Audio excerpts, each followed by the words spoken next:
Brandon Sproat is touching 99 miles per hour today, and we're talking Outfielders on the RotoWire Fantasy Baseball Podcast.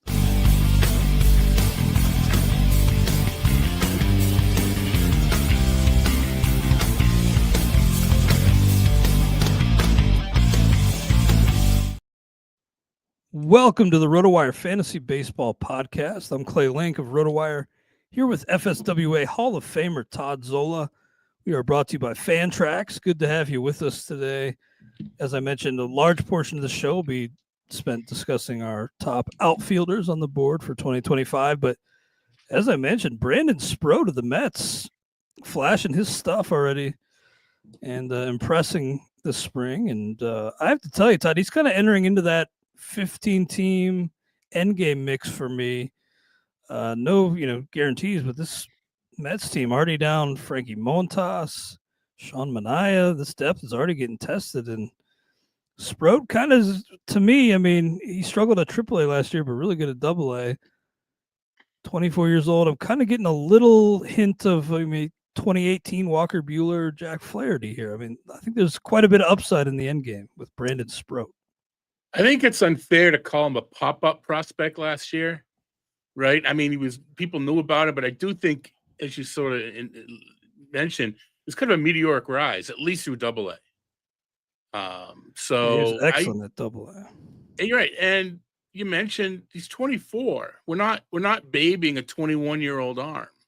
Yeah. So I can see it. I think that Sproat probably has been drafted in Draft Champions. I wouldn't be surprised. So no, I can hear the Mets fans now. He's just going to get hurt. Well, we'll see. Who knows? Okay. But I think he's an interesting end gamer for sure. Even in an NL only, right? I mean, I'd be shocked if he's not in an NL only labor reserve tonight or tomorrow night.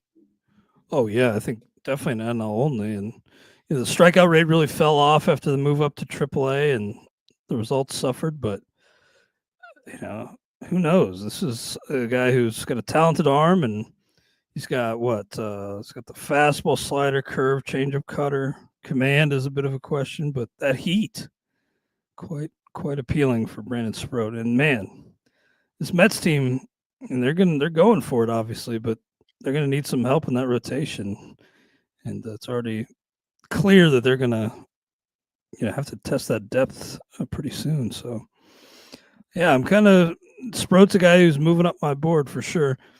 Todd, over in still in the Grapefruit League here with Rafael Devers, still dealing with those shoulder issues.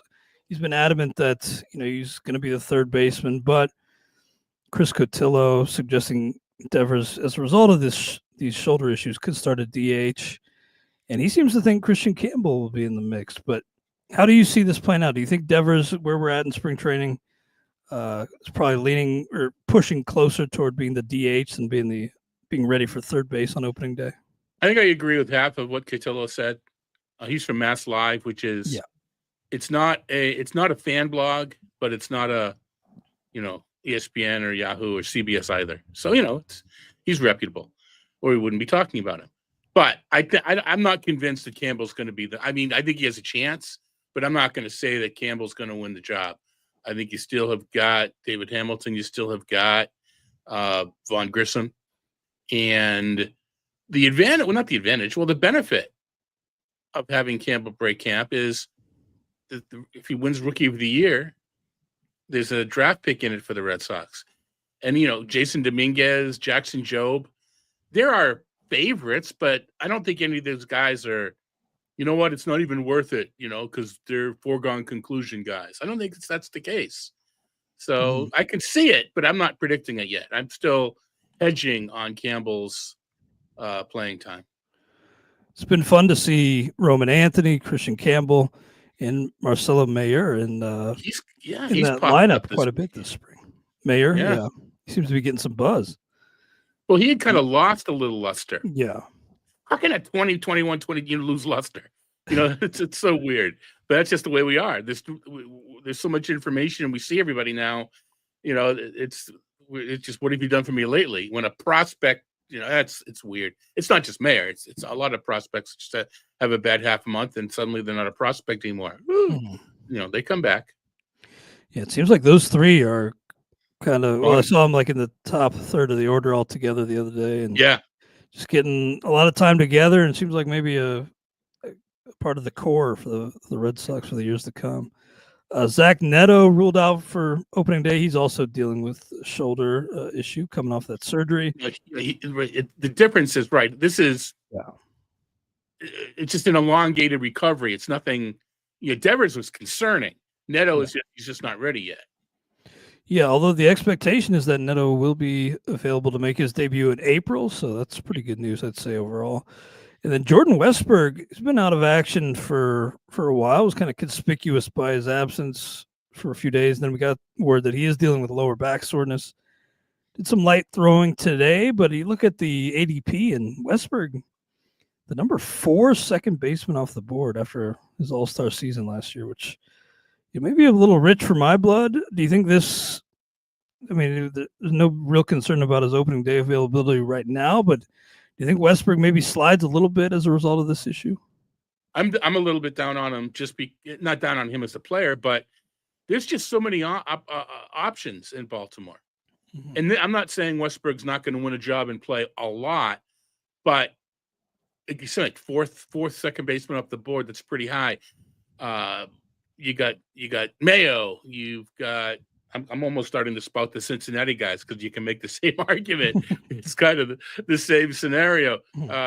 Kobe Mayo's in the mix. Jackson Holiday at second base, and you still have Jorge Mateo and Ramon Urias, which we kind of go, really? But professional managers like these veteran guys. So I think Westburg will play a lot, but even if he loses 5 or 10 games, that's enough to knock him down a bit. Will this bring him to the point where I think, it's reasonable? Sure. But doesn't it open opportunity for Kobe Mayo to get hot, and steal a spot? Jackson Holiday to get hot and steal a spot. And now you got 3 players for 2 positions. Second base, we've talked a lot about third base.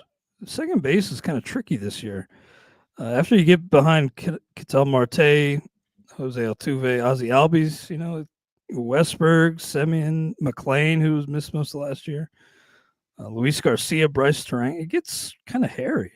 I think it's quantity, not quality, because there are palatable players at the back end, so that there may be no shortstops or third baseman when you're looking for your 23rd, 22nd pick. But then there's a couple, just because there's so many multiple position guys. So that's why I call it quantity, not quality. There are a couple that I kind of like a little bit. So that's the other key, is that no matter how deep or shallow a position is, if there's 2 or 3 guys that you're ahead of the market, who cares, right? You get those guys. But what if you don't get them? Yeah, I love the idea of Matt McLean, but until he shows it, I'm a little reluctant to pay the price. I do like Bryson Stott. So, yeah, I guess you're right that if you have your preferences, maybe it's not such a tough position to navigate. But it seems, I don't know, it seems like it's kind of a tough position this year with a few proven options outside the top 3 or so. All right, Todd, Jordan Westburg's teammate, Gunnar Henderson, removed from Thursday's game with right lower side soreness, going to rest through the weekend. But the Orioles saying minimal long-term concern about the injury. I don't expect this to have much of an impact here, but, I did actually lower him behind like Ellie De La Cruz. Look, De La Cruz, I'm trying not to buy into the spring, but his bat seems to be in the zone longer. It does seem like his off-season tweaks may have helped, shorten that swing up a little bit. And just the counting stat upside, I just can't deny that anymore. So I did move Ellie De La Cruz ahead of Gunnar Henderson. How are you feeling about Henderson? Are you going to pay top dollar for him in the first round? This is because more often than not, he and Kyle Tucker are available together. I'm on Tucker, so I will probably go in that direction. But it's more of a pro Tucker than anti Gunnar Henderson. I think I have the 5th pick in TGFBI. I got 7th. Yeah, which starts Monday. So we both may be looking at Tucker and Henderson at the same time, right? Mm-hmm. And so Ramirez is my 4th. My 5th is Kyle Tucker. So, but I think other people will be looking at Henderson in that range, and I don't think Tucker goes top 4. I can't imagine that he goes top 4.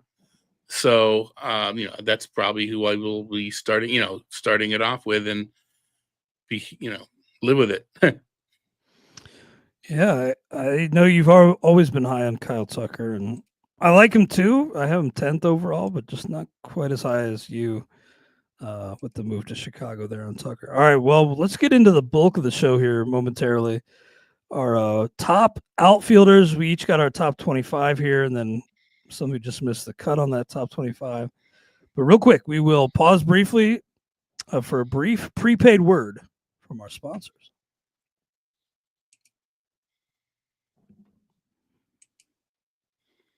All right, we are back here on the RotoWire Fantasy Baseball Podcast. Clay, Link, and Todd Zola. I want to give a shout out to our friends over the NBA side who brought home the FSWA award for the best podcast, all sports. Killing it over there on the NBA pod. Congrats to those guys. And congrats to all the FSWA winners. Todd, our top outfielders, a lot of teams draft 5 and start 5 outfielders. Even if you draft only 3, it's still a hugely important position to try to nail down. And I think we're all in agreement to hear that Aaron Judge is our top outfielder on the board. Really losing Juan Soto, and it sounds like he's going to move up to that 2-hole, back into the 2-hole to replace Soto. I think to me, it's overthinking things to not have Aaron Judge number 1. We can't, discount greatness just because it's been around a while and we've seen it.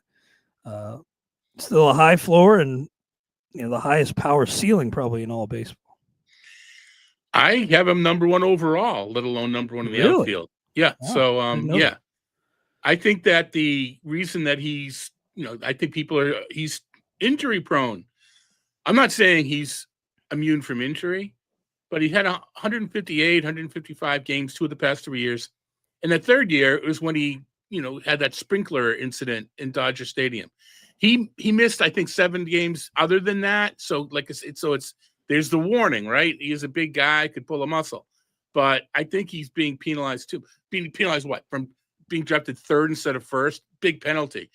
But even so, I mean, I've been taking Judge. I did an auction, an NFBC auction. We call it the Greg, Tom, Jeff auction, where it's a private auction where the NFBC guys are in it, and we have a little side pool. And I bought Judge. I spent some money and got Judge in that league. So I'm in AL Labor tonight. We'll see what happens there. So in a mixed tout where he's an OBP guy. We'll see what happens in 2 weeks. I'd be all over Judge. Well, we saw Juan Soto hit a home run in his first at bat in the Mets uniform. The guy's just silly. I have him too. You have Kyle Tucker too, but it's kind of picking straws here to choose between those two. I mean, you can't really go wrong. Tucker does bring that speed element though. That's the question. Yeah. Will the Cubs let him run? Yeah.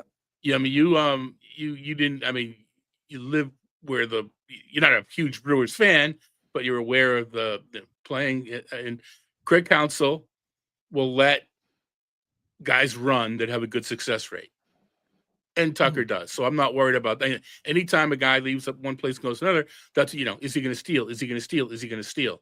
I think he's going to steal.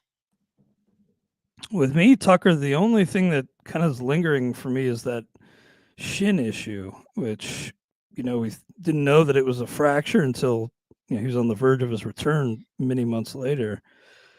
So that was kind of that ate into most of his years. Still put up great stats, but when he came back, he didn't run quite as much. So for me, that's the thing that I'm worried about in regards to his running. 993 OPS though, and I have a hard time getting to 30 really ever again. But if he can get to 20, it's still highly valuable pick. I just love the total package with Soto a little more. Yep. But we're pretty much in lockstep through the first three. And then I do have Mookie Betts, shortstop eligible as well. And kind of boring. She's reached that old and boring stage, but still a great player. Then Corbin Carroll, I have 5. You have Jackson Chourio and Fernando Tatis ahead of Carroll. Tough year last year, at least in the first half, but in the end, the numbers were about where we expected them to be with Carroll.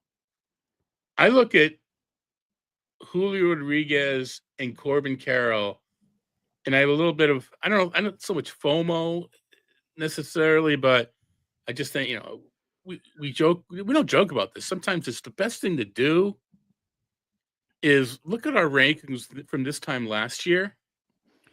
Yeah. And Rodriguez was like 2nd, 3rd, and Corbin was 4th, 5th, or 6th. They're a year older. We have a little more information, but how much it was applicable. So I'm comfortable having Carroll down a little bit lower, but you know what? He could put egg on my face in a big way. Yeah, Chourio had a great year. Was caught 7 times. Not a huge deal, but I think I just need to see a little bit more.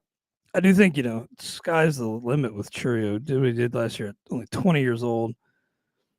But I think Carroll has just shown me a little bit more. So I'm a little more inclined to take Corbin Carroll over Jackson Chourio. And Tatis, we both have him 6, so sky high floor with him. And I do kind of wonder since the the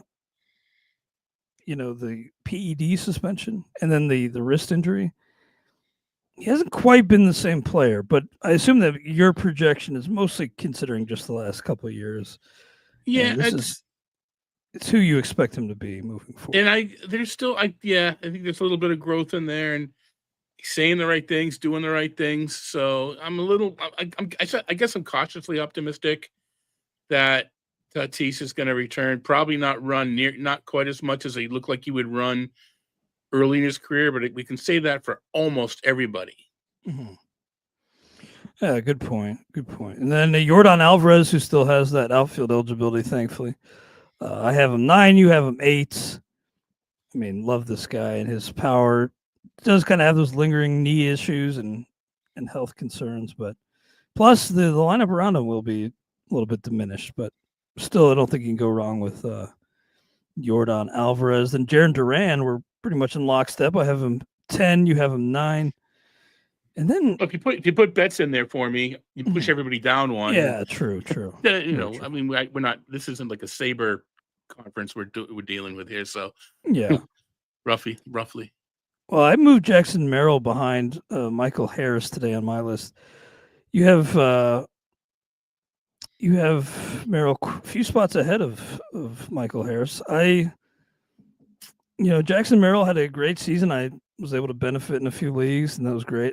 For some reason, I'm a little bit reluctant to buy into a bounce back, especially when you're paying full sticker price. Like the upside here and the what he showed as a rookie, but for some reason I'm a little reluctant. Especially at the cost. If he was just a little cheaper, I could see it. But Jackson Merrill is a guy that you're really paying every cent for what he did last year. Yeah, and I think the reason is, for me anyway, is he didn't pop anywhere. He was just really good across the board. Yeah. And it was backed by the underlying metrics. So I don't know that, it's not like we're going to get some regression in homers or can he steal as many bases. He was just really good everywhere, and the metrics backed it. So I'm a little bit more confident. And Michael Harris, he's been around a while. We've seen what he can do, but it kind of feels like he's a value sort of hiding in plain sight, just given what he does. And by the time Harris comes up in drafts, most of the speed options are pretty much, well, not completely off the board, but see, I need to check mine. They're drying off. Intuitively or whatever, I would take Harris after Merrill. I would have him pretty much where you have him ranked. I need to check my numbers to see why he's a little bit lower. Well, Ronald Acuna, I have him 13th. You have him, I guess, 12th. That's too high for me. I need to drop that. Acuna? Yeah, I need to drop that a little bit. Not much. I'm not taking him, but I don't. Yeah, I think I have him a little bit too high, and I've been conservative with his playing time and his steals. So I think what I haven't done is I haven't nicked him for just, I'm assuming the power plays like it always has. And I think in my head, I said, well, you know what? Last year's first half was so bad that it'll take care of itself. But the previous year was so good that I do think I need to. I would not take Acuna 11th. I think that's an unfair ranking. I probably need to drop him. I'm trying to see where at what point below Wyatt Langford and ahead of Brian Reynolds. Once we get there, I think that's where I'm going to put Acuna.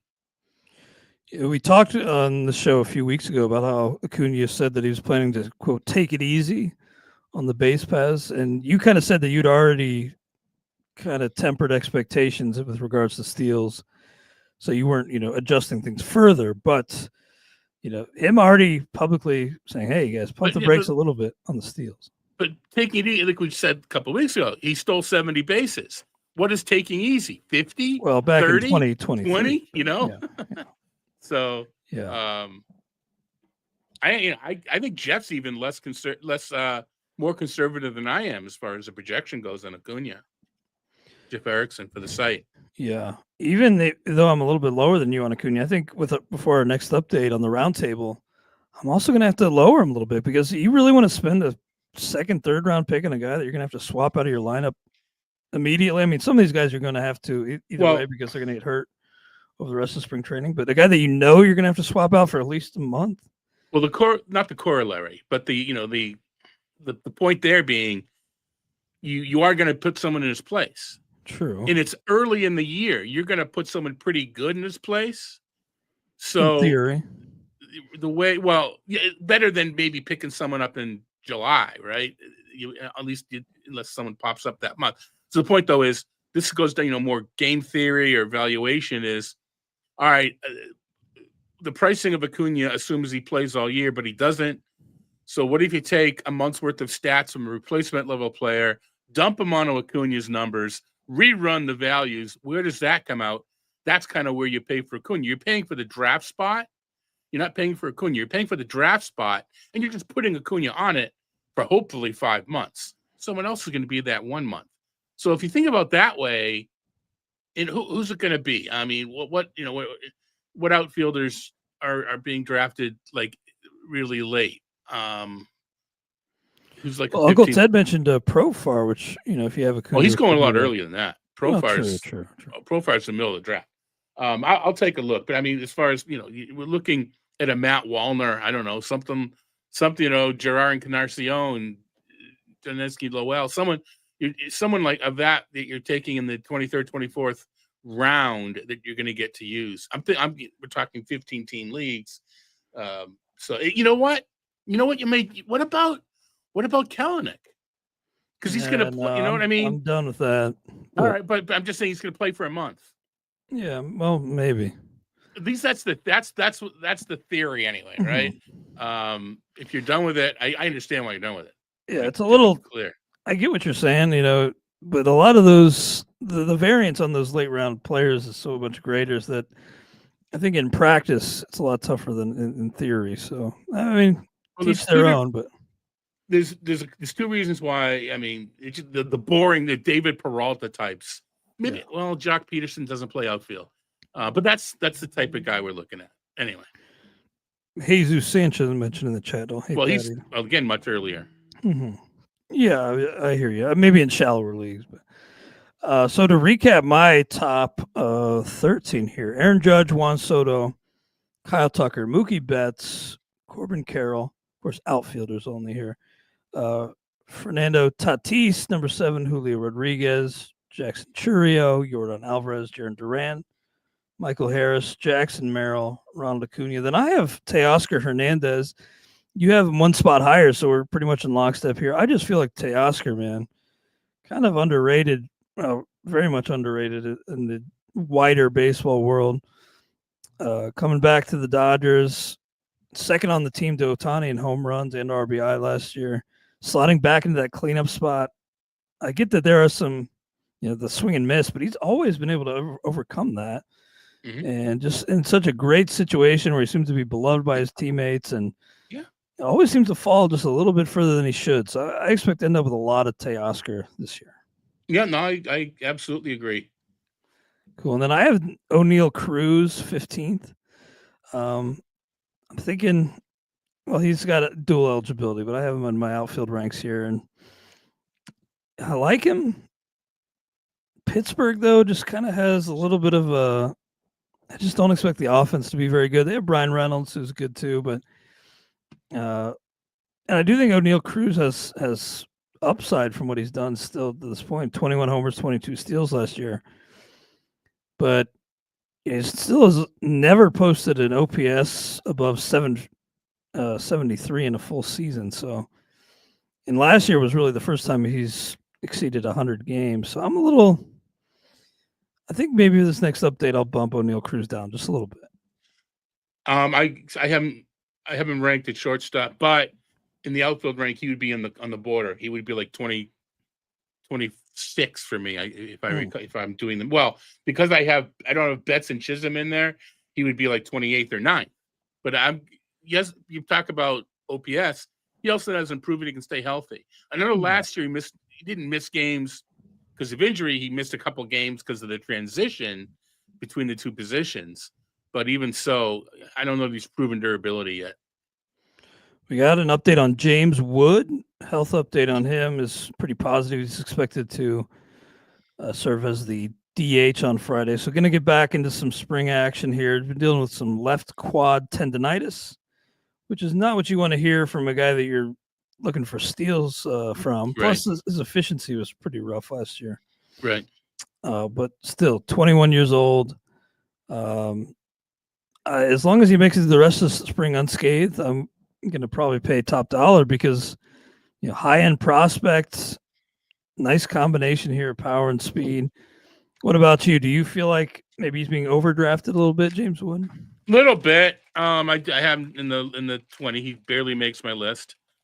Washington's going to run a lot, but any of these guys that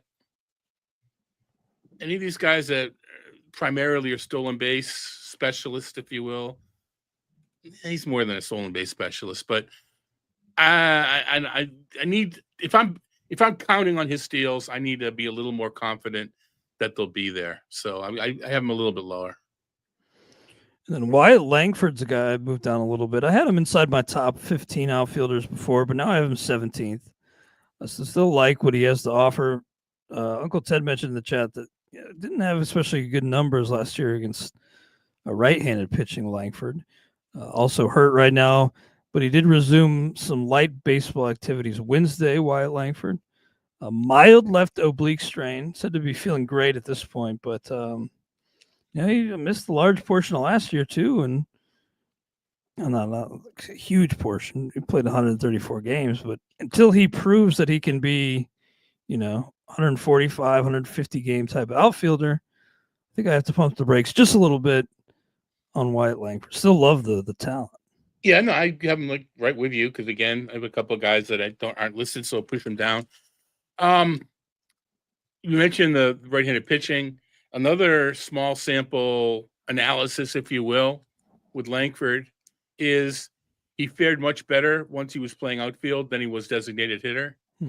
It could be just, Derek Hardy saying, Zola, it's noise. It's too small a sample. And you're right, Derek. You're absolutely right.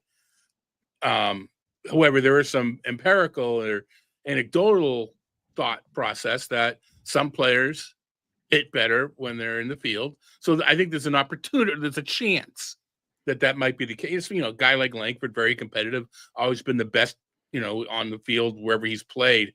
I think there could be something to it. Again, I can't use that to prove it, those numbers, because they're too small. But, I think there's something there. Anthony Santander goes to a new home in Toronto this season. And, coming off that huge power year, even in, Camden Yards with that absurd wall over there in left field, which they are bringing in, right? So trying to find a happy medium with that left field wall. But yeah, Santander, 814 OPS last year, 44 homers. And He's averaged, over 30 over the last 3 years. Well, he's a switch hitter. Yeah. So he only had to face Baltimore, 25, 28% of the time. Yeah. Good call there. Back in camp, by the way, after dealing with some visa issues, Anthony Santander, after that 5-year contract with Baltimore or with Toronto. See, all these guys, I've never understood when they have visa issues. I mean, just get a MasterCard instead. I don't get it. Yeah. Well, I hear what you're saying, but Santander, I like him, although I do think the vibes around this Blue Jays team, I don't know, maybe heading in the wrong direction after the failed Vlad extension. I just kind of see them. I mean, it feels like their window's closing. Do you feel that way with the Blue Jays? It feels like if they don't come out of the gates hot, they could sell off here. Yeah, it's an interesting organization. I mean, they have the money, or do they? You could also see if they're what was it with Ohtani? But I'm trying to think of a better example. You could also see where if they're close, they go, well, we only have Guerrero for 2 more months. Let's go for it. I mean, you can sort of see that as well. So I think. Why don't the Red Sox and Blue Jays work out a Vladdy and Devers swap right now? Might as well. Although I think the Blue Jays would be the ones who say no on that. Maybe, yeah. Well, people think that Vladdy, wants to play for the Red Sox, but I think he wants to play for the biggest wallet. Yeah, he seemed to be backtracking on that no Yankees thing, because that is just bad business for yourself. If you take the Yankees out of the mix, you're lowering your own bidding potential there. So yep. Seems to be kind of hinting that he might be open to play for the Yankees. We'll see. All right. Well, next up here on the list behind Santander, I have Jazz Chisholm. You're a little bit higher on Chisholm, it looks like, among outfielders, but I don't know. I feel like I'm way lower than the pack on him. A lot of people drafting him very highly, and I get that speed is such a big factor here, but he's had trouble staying on the field. His ADP overall is 24. He's being drafted way too early. Yeah, all due respect to Eric Halterman, I saw him talking that Chisholm could jump into the first round next year. Possible. But I'm kind of on the other side where I see him falling. It's not anything to do with his, cocky attitude or anything like that. Overall, I don't think the package warrants such a high pick. And we're talking about a guy with a 311 career OP, 311 career on base. I don't know, man. Especially for a guy who might lead off and maybe has that factoring into his price. I'm really hesitant here. The other thing about it is, for me anyway, he's playing second base. Yeah. Now we think of it, it's not that hard to play defensively. Thinking back to Little League, folks, your second baseman is in motion, is doing something every play. Covering the bag, backing up first base, cutoff man. He's in motion. Is that what you want for a guy that, you're worried about an injury?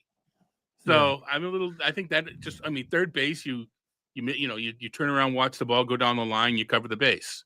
Sometimes you're the cutoff man. Mm-hmm. I mean, it's just the position. It's just a different position.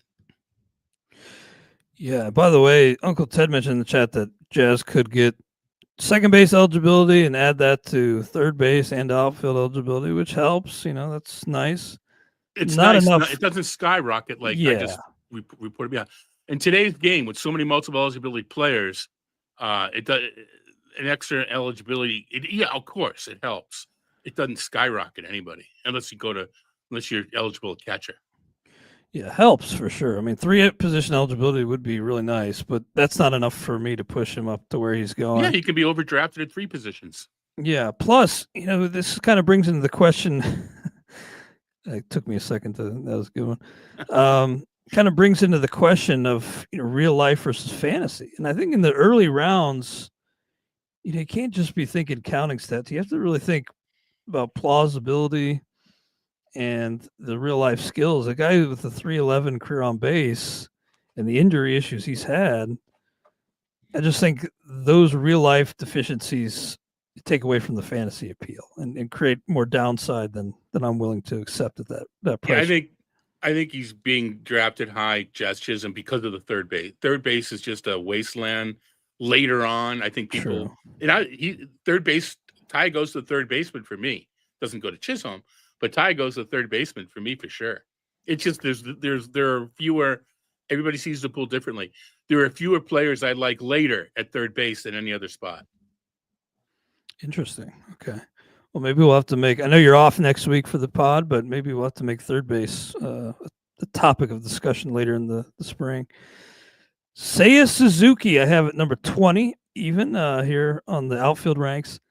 Now, when we did our first pitch Arizona draft recently, I paired up Teoscar with Seiya Suzuki, and I really like the cost on both of these guys. Suzuki doesn't seem too jazzed up about serving a DH exclusively, but man, his bat is solid. So I think for him, the big driving factor here is the batting average, which gives him an edge on a lot of these outfielders, over 280 the last couple of years.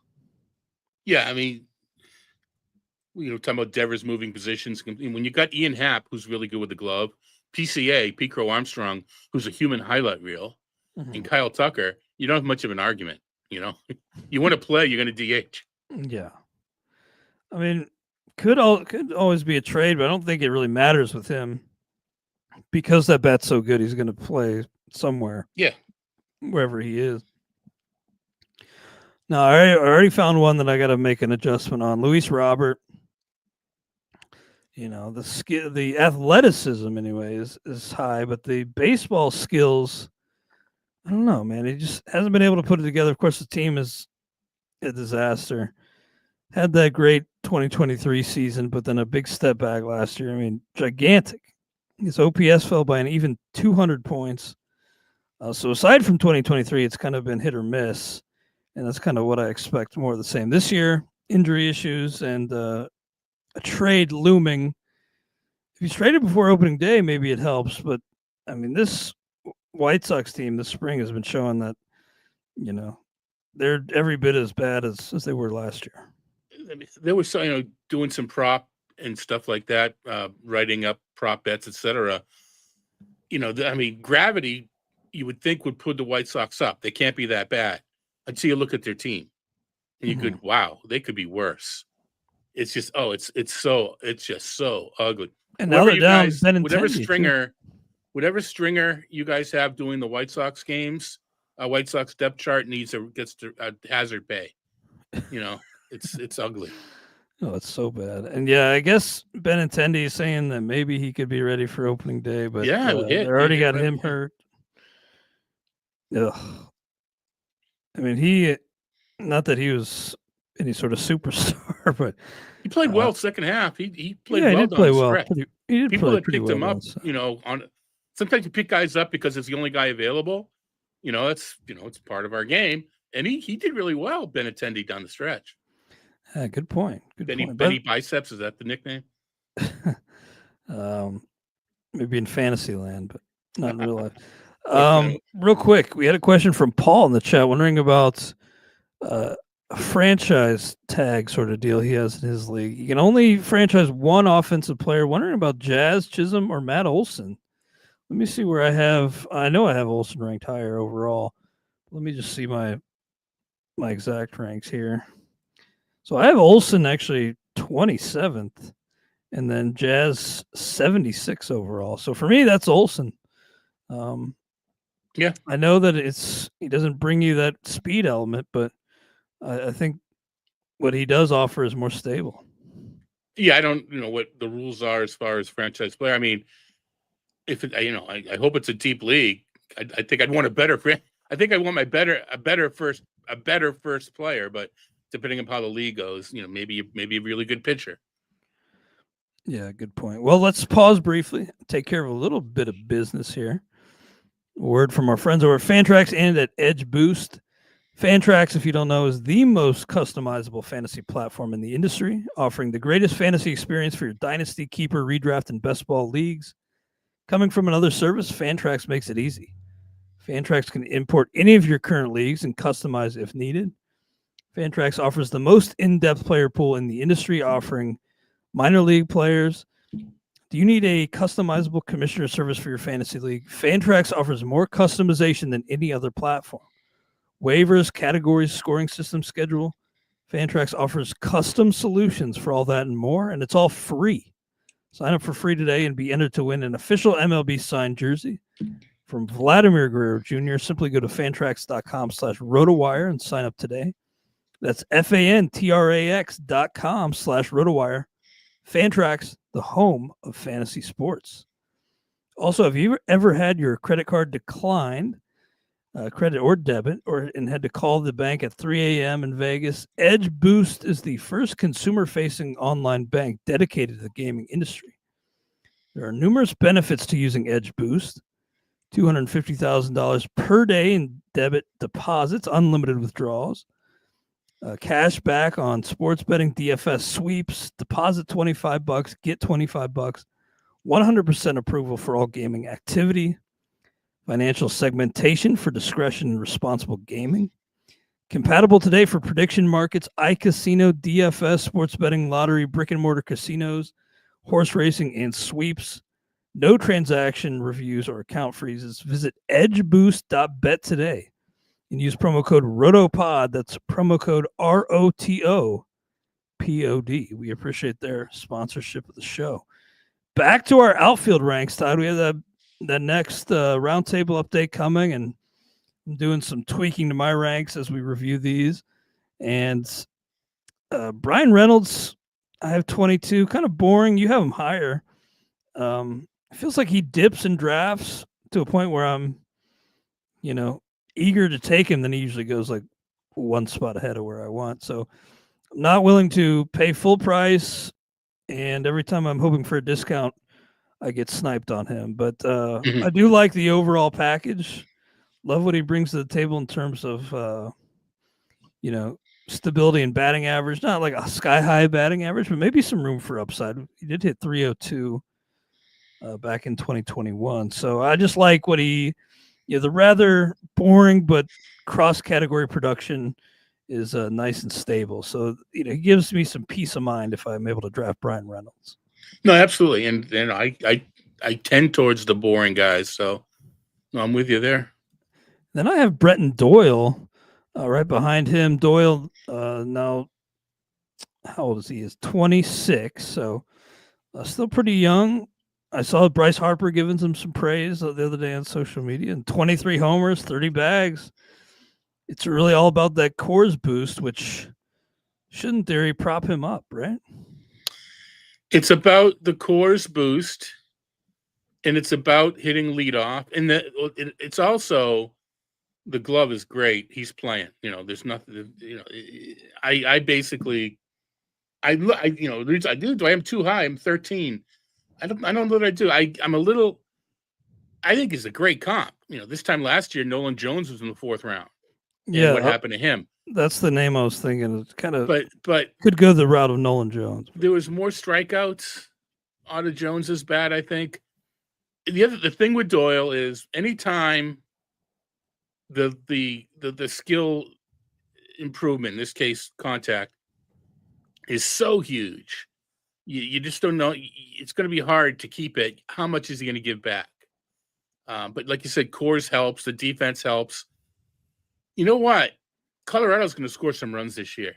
You go through their depth chart. They're going to put some points on the board. They're not going to get anybody out, but they're going to score some runs. So I think Doyle at the top of the order is going to be okay. By the way, we had a note the other day, not that it really has much in terms of fantasy implications, but it sounds like the beat writers, those close to the team, expecting Chase DeLander to be in that rotation. At least Patrick Saunders making that projection. We'll see, but possible DeLander makes the jump from AA, skipping AAA. We'll see, but wanted to note that. Is it Albuquerque? Is Colorado's? A lot of times you skip just because Oh yeah, just The a park, disaster to pitch in. yeah, but then you go to Colorado, so what does it matter? You know, I Well, already hey, see people, might as well keep his confidence intact yeah, before I he already see reaches the people big. saying grab Delander. Coors is undefeated, man. I mean, Yeah, Coors Field is undefeated. I learned that And, lesson a few years ago with Herman you know, Marquez. I mean, somebody will beat it for a year or two, but I'm not taking the chance. I'd love to be proved wrong because I think that's a great story. It's just so undefeated, though. Zach Veen got a mention in the chat, and I did add him to our depth charts just because batting leadoff all of a sudden for them in the spring and had a big 433-foot homer He's the other been day. around forever, it seems. It feels like he's got that speed element, which I like. Yeah. Did you see his bat flip the other day? By the way, that was comical. Spring Yeah, training. I did. He's been on my score sheet team for a few years. So I've been kind of following a little bit. It's cost nothing to keep in score sheet, but yeah. So his have been stock has following a little bit. dipped, but Yeah. Maybe playing his way onto that team. We'll have to wait and see. But yeah, I just thought it was funny that after that bat flip, he had to apologize. Like right away, he kind of apologized. Yeah. Threw his hand up and said, "Oops." Got a little carried away. He said he blacked out afterwards. So I'll give him a pass on that one. But Brendan Doyle seems like you were quite a bit higher than me. And I've been, yes, I am. And you know, there's some. I think I am. I think I have him too high here, but I think I'm probably higher than you are for sure, based upon our relative explanations. Yeah, I mean, I like him, but would you really take him over Michael Harris? No, that's the thing. I'm thinking that's what I'm. Change that. That's what I'm looking at now. Is would I take him over Michael Harris? No, I would not. My next guy on the list is Christian Yelich, and I'm higher on Yelich than most. Definitely higher That than is yeah. That's when I'm gonna have to start. That's when the clock's running out. Stop, make a decision already. Yeah, Yelich is a guy who has some upward potential on the ranks, certainly, but especially because he's still leaving open the possibility that he could be ready for opening day, Christian Yelich. Yeah. But I'm skeptical that this back injury is going to suddenly, surgery is going to suddenly cure all his ills in that regard. I think that's wishful thinking. I don't know that it is, though. Maybe that's the difference. If there was an issue and it was, I mean, if you're, it's fixed. If indeed the bulging lower disc were the issue, they're fixed. So yeah. I'm interested. Now the problem is he's a little older now. He's in his low 30s. So how much of the salad days will Yelich be able to go back to? And couldn't that disc bulge back out? I mean, I don't know. But it was fixed. I mean, could your UCL rebrand? I mean, I don't know. I'm just assuming that if you had the surgery to fix it, then it was fixed. It might be a temporary fix. I don't know. You ever had back problems, Todd? In my late 30s, I'm starting to get some pretty bad back issues. I carry all this weight, and I've been I have sciatic once in a while. I have been very, very lucky, I think, anyway, both my back and my knees, that I don't have more issues into my low 60s than, I'm going to consider that very, very lucky that I haven't had a whole lot of issues. I think I had my first bulging disc this past year, and my brother got me one of these like massage guns, like a Theragun. Man, if you have a bulging disc, don't put that massage gun right on your bulging disc, because it felt like it was like ping ping, just like right when I was on it, it just was crazy. So I'm learning now about the wonders of back problems. It's really something that really can inhibit your lifestyle, and I hope for Yelich it's in the past, but I worry that could be too optimistic. He could deal with continued back problems. Yeah. Number 24 for me is Lawrence Butler, who's just a little bit lower. He's about the same spot for you, but maybe a little bit lower. I like what he brings to the table. He did have that kind of just miraculous run for a stretch last year. We had, I think, a couple 3-homer games, and just kind of caught lightning in a bottle for a stretch, Lawrence Butler. But I think, given what else is on this team, his playing time is pretty well set, and counting stat upside for sure. And Sacramento isn't going to be as good as I thought it was going to be. Yeah. as far as Hitters Park, because it's curious that actually I'm very eager to watch Derek Hardy tomorrow on the First Pitch Forum, Baseball HQ's First Pitch Forum. Right before my panel, Derek's going to talk about the parks. I've written about them, et cetera, et cetera, et cetera. I'm curious what Derek's take is. Sacramento during the day will be 20 degrees warmer than Oakland. But at night, early in the year, Sacramento's a little warmer. But towards the end of the year, Oakland's actually warmer than Sacramento at night. So every 2 Sundays a month, there'll be a day game. So if you play DFS or prop bets, the ball's going to fly in Sacramento for those 2 home games a month. The first 3 home games on Saturday are during the day. Then they're all at night.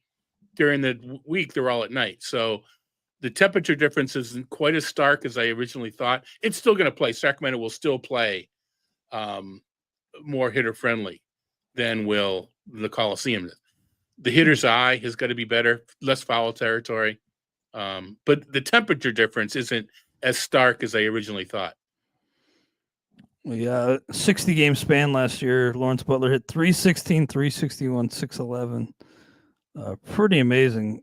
16 of his 22 total homers in that 60 game stretch. Yeah, he had 22. So would like to see more consistency over the course of the season, but it sounds like Lawrence Butler is a extension candidate before the start of the season. We'll see if a deal gets done.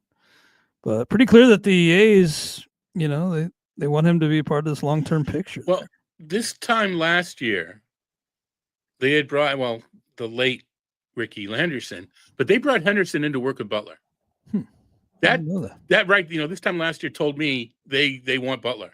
So I wasn't as shocked when Estudio Ruiz was kind of buried because they wanted to look at Henderson. They wanted to look at Henderson. They wanted to look at Butler, and they wanted to look at Blade. And both of those moves turned out to be pretty prescient. Yeah, Blade was pretty good. I like him as like a 5th outfielder quite a bit this year. He's the guy that I should have thought of earlier. You draft him to backfill for now. Who are we talking about? It's going to miss a month. Yeah, yeah. I like that. I like that a lot too, especially if you're in a league where you're not necessarily starting 5 outfielders, so you can actually get Blade as a reserve. I like that. Yeah, and Lawrence Butler, I don't see him going the route of Esteury Ruiz. I think he's no. Esteury Ruiz is kind of a one-trick pony type of guy, but Butler, that power is pretty surprising for a guy his stature. And then a guy I think I'm going to have to raise up just a little bit, Riley Green, have him 25, and that park is just kind of what holds me back. And supporting cast, okay, nothing too special. But I do think he has some potential to grow still. He's been steadily improving in his 3 seasons in the league. There's room to add some games played here. Stolen base is not a big part of this mix, but man, I do like what Riley Green has to offer. Am I putting too much thought into the Comerica Park factor here? I don't think so. I mean, I've Green a little bit lower. Intuitively, shouldn't he have more steals? You would think, because he's so athletic and good fielder, etc. I expected 10 or 15. We're getting 5 or 6. Yeah. So maybe they're there. I don't know, but no, I think Green is fine. But I do think there is still some upside. So one name that I see on your list just outside the top 25. I'll talk about guys who just missed my list here, but Alec Burleson. You have 28th right now. I'm surprised to see that. I mean, I know he kind of had a quasi breakout last year. 21 homers, 9 steals over 152 games. Pretty nice season, but I do question if he's going to be able to see that kind of volume again this year. What makes you confident that Alec Burleson is going to be a quality fantasy option this year? I think he's going to see the volume. I know lefty, he's got strong platoon splits. But the Cardinals are committed now that they got is it the Cardinal way is taking the year off? To be honest, I mean the Cardinal way. John Mozeliak is cleaning house so Chaim Bloom can have a clean slate. That's just silly. But anyway, I guess I just feel that Burleson is going to get similar playing time. I don't have to draft him 28th. I can wait. And he appeared pretty high. Well, you know what? I'll say pretty high in the ATC 600 because I'm aggressive with playing time and others aren't, which is reflected in that sort of thing. The guy that I have ranked that you don't, and I keep is Adolis Garcia. Because he's kind of a polar. He's coming off a really bad year. How much stock do you put into working in the off season, coming to camp early, shortening the swing, getting rid of the loop? I know we hear this all the time. So I think you just have to make your own decision, news or noise. But I just this feels newsy to me as opposed to noisy. Well, he just missed my just missed list, so I have him right behind like Josh Lowe and Dylan Cruz. But I didn't really buy it when he was doing it, is the thing. And now I was kind of expecting the drop off, and now he's dropped off, and it's kind of more of the guy I expected him to be. Don't forget, he was DFA'd not too many years ago. Yeah, definitely has surged and turned his career around.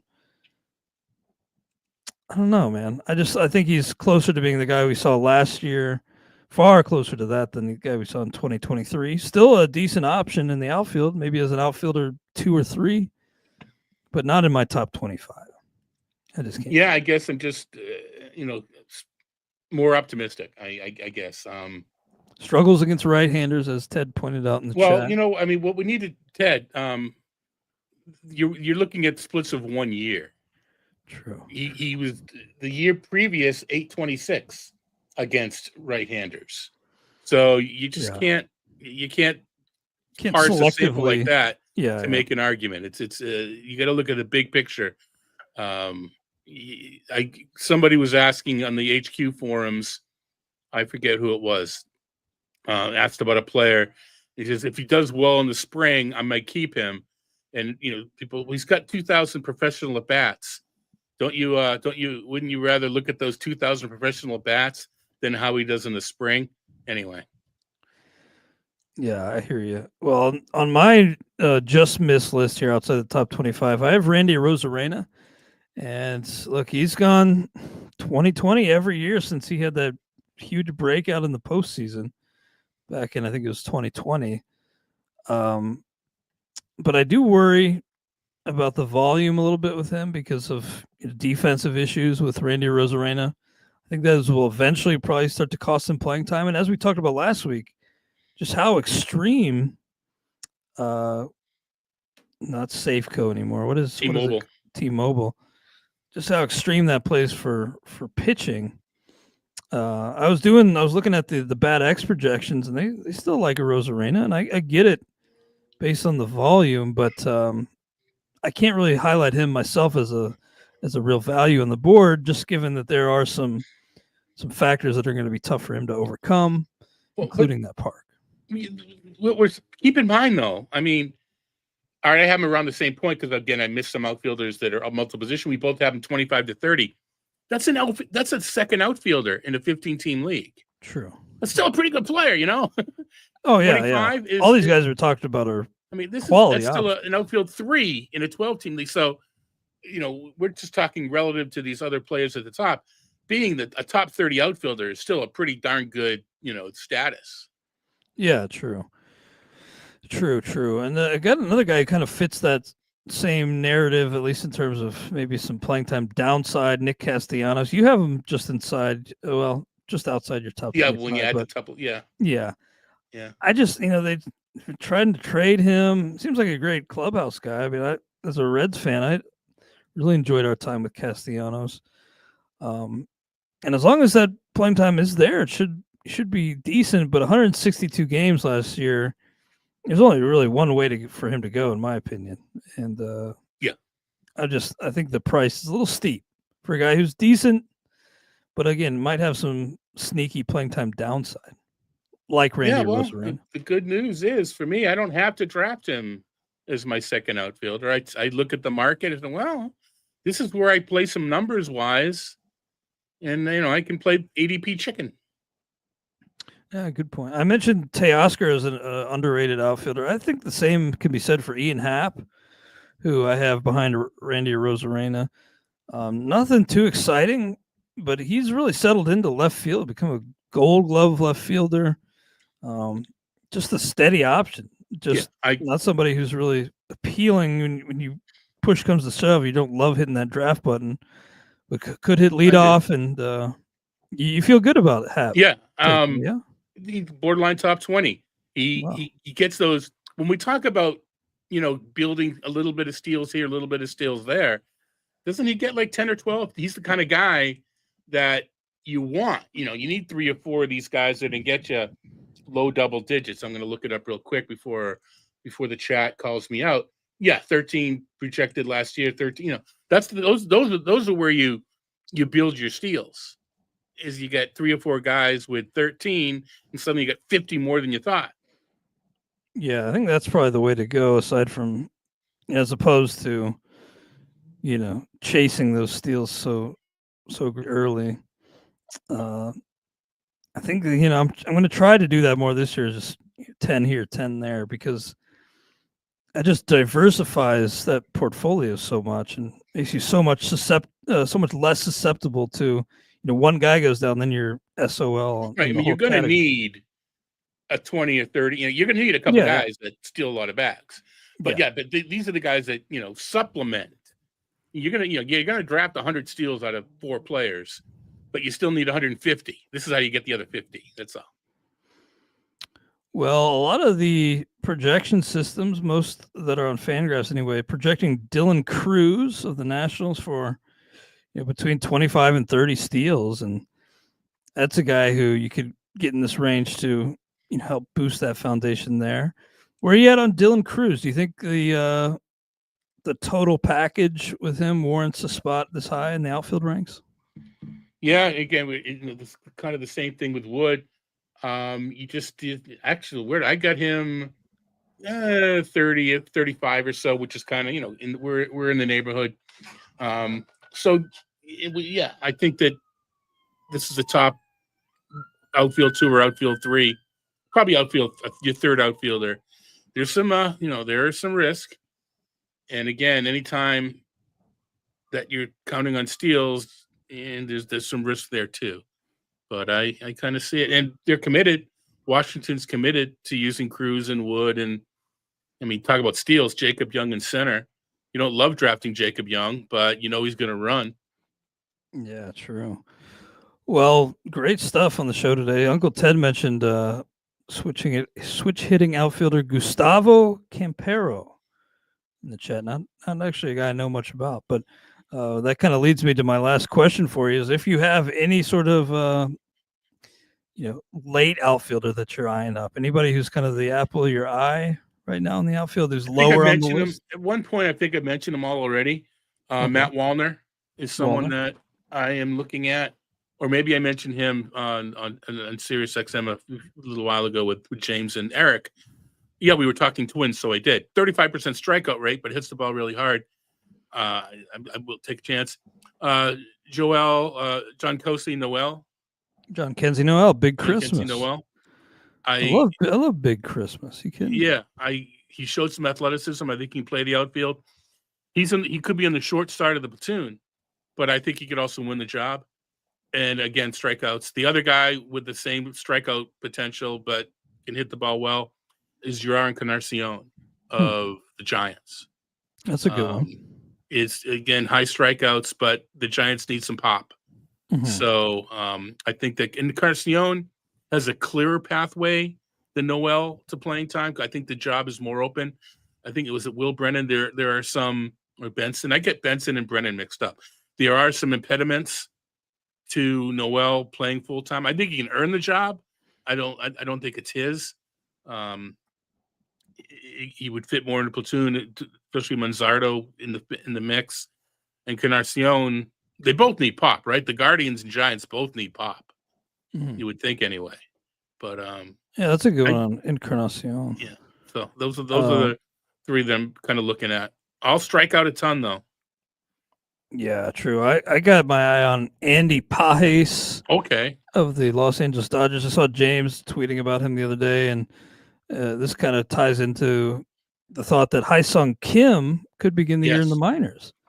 Right. Not a lock to start the season in the majors. Moving into the infield. Yeah, that would move Edmund to second probably, and then create an opportunity for Pages, who, with all the talent on this team, kind of gets lost in the shuffle. But 13 homers last year and just 442 plate appearances.